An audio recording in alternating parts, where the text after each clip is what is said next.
Here we go again. Former Secretary of State Hillary Clinton digging herself into a bigger hole as she makes the rounds promoting her new book.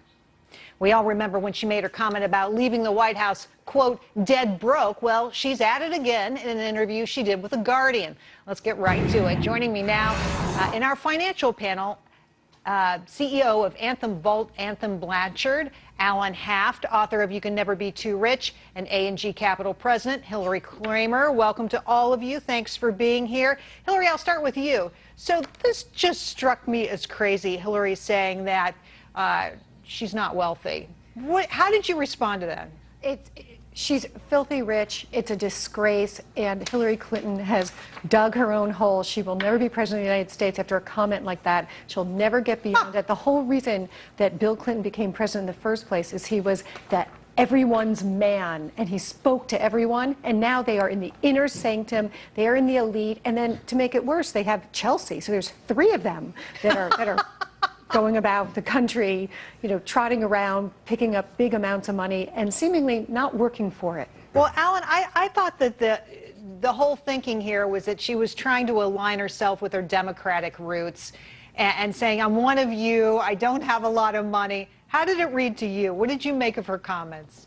You know, it reminded me of way back in elementary school when I heard about the French Revolution, when Marie Antoinette very famously or infamously said, when the peasants had no bread, let them eat cake.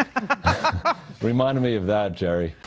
Anyway, I wanted to get to, and you brought this up, Anthem, like the average family's wallet, what does it look like? There's a new Bankrate survey out right now that says that very few Americans have savings, especially savings for emergencies. We're just not setting money aside. Hillary, to you, is this something you see in clients that you have? Do you find that people are not saving much for the everyday things? Yes, and I find it, Jerry, across the board, and that's what's really frightening, because if we have any kind of hiccup in the market, and it's coming, it might not be this quarter, I think we're going to have a good summer, but going into fall, we are due a correction. It's just natural, and when it happens, you have so many Americans that haven't saved. They live paycheck to paycheck, and they've hung on since 2008, 2009, and we could really be in for a terrible jolt because there isn't savings. We don't have cushion.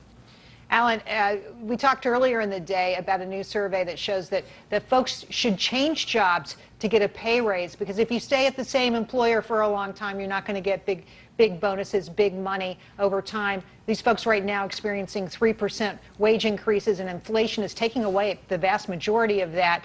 Alan, what do you say about this tendency of Americans to stop saving and not plan for the future?